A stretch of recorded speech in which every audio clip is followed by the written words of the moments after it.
everyone, in this video I'm going to show you how to sew a pad using the share pattern, and this time I'm going to sew it with 2 layers of Zorb. I'm going to go ahead and cut out the pattern. I'm just going to trim off the bottom of one of the pages so that I can line it up and then tape those together.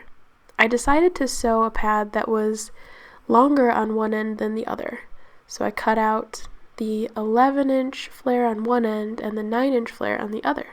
And then I decided I wanted to have the soft corners instead of the sharp ones. And I'm glad I went with that because the corners still end up looking very sharp, but they're easier to sew. And so here I'm placing my pattern on the back side of my topper and tracing the sewing line onto the fabric.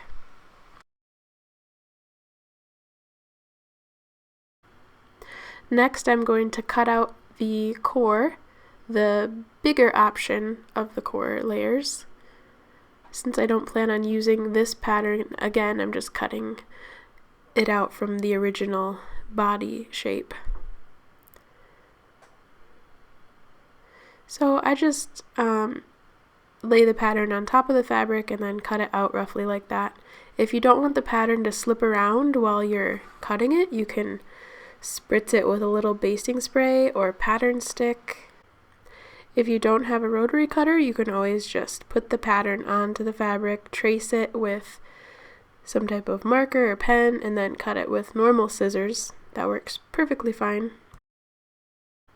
So you can see here that the second layer is a little smaller than the first, and I'm going to go ahead and pin these layers together and sew them together before I sew them to the topper, because I don't want to have 2 lines going through the topper. It could be really difficult to get those lines looking even on the topper, so I just want to have 1 core stitching line on the topper.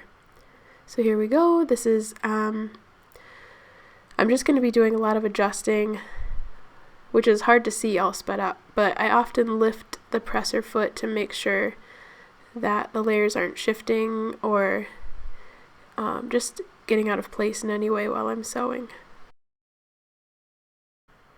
So my core ended up getting kind of close on one corner, but that's not going to matter. You won't be able to see it on the final pad, and it won't affect the function at all. And so I'm just figuring out which end is supposed to be on which end, and then I pin it to the topper. I use a lot of pins because I just don't want it to be shifting around. Since you can see that sewing line on the topper, I like to just take a little extra time to make sure that it's going to be perfectly centered within the sewing line. So I just line up the core edge to some part of my presser foot. It doesn't really matter what part it is as long as you're lining it up to the same part of it the whole time you're sewing. And then you're going to see that I stop and I pull through the threads.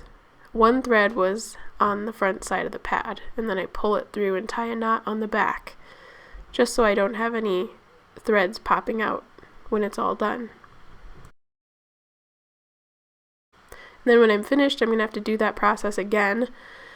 I leave the tails long so that I can pull those through to the back and then tie a knot, and that's it. Then it looks really finished, rather than back stitching, because then it leaves a little knot on your topper.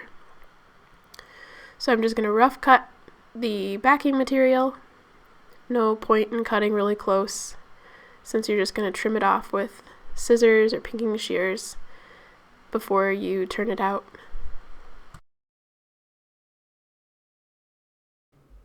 Now I'm going to sew all the layers together, and I'm leaving the turning hole at the end of one of the flares this time.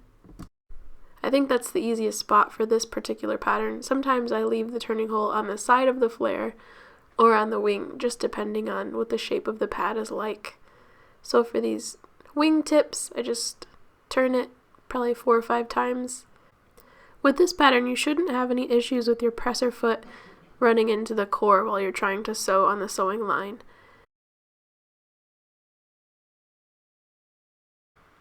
When I get to the end of this, I'm just going to backstitch to lock that in and leave a hole big enough to turn the pad through. Next, I'm going to trim the seam allowance off of the pad to reduce the bulk in the seams so that the edge of the pad can be softer and more flexible, and overall it will just feel like a thinner pad.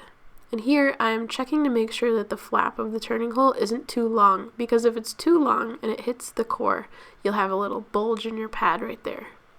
So I like to just fold it over to make sure that the fleece and the topper aren't going to be too long. Make sure to snip into the inner corners, and if you have sharp corners, trim them off so that the bulk won't create little bumps in the pad. That makes it hard to top stitch again if you have any bulges in the corners. As you can tell, I like to obsessively roll the edges of the pad between my fingertips to make sure that they lay flat.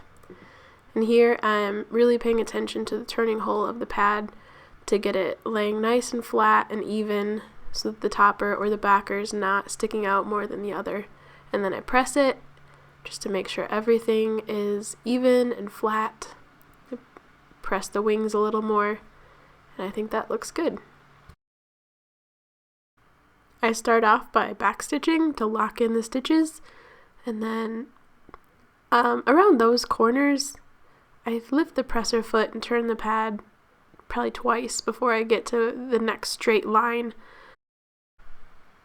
For this, again, you're just going to line up the edge of your pad to some part of your presser foot and keep it lined up the whole time you're top stitching. To make sure that the fleece doesn't roll to the front of the pad, I like to continuously check to make sure that everything is still laying flat. So I just stop and look at the front and the back of the pad. So I backstitch again, it's all secure, trim the threads, and take a look. It turned out really well. I'm happy with this pad. So I'm going to go put snaps on it. I use a really big table top snap press.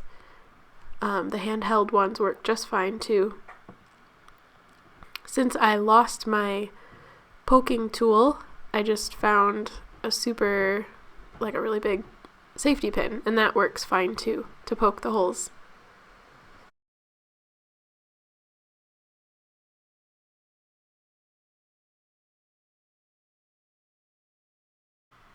Well, thanks for watching this. I hope that it was helpful in some way in your cloth pad sewing journey. For this pattern, it's going to snap up kind of like a wrap wing pad, but not really. It's just going to have a little more coverage in the center than typical versatile patterns, because it still will snap at 2.5 inches across, but it just pulls the sides of the pad around the underwear a little more than normal. You can also use the optional wider wings to have a wider snapped width.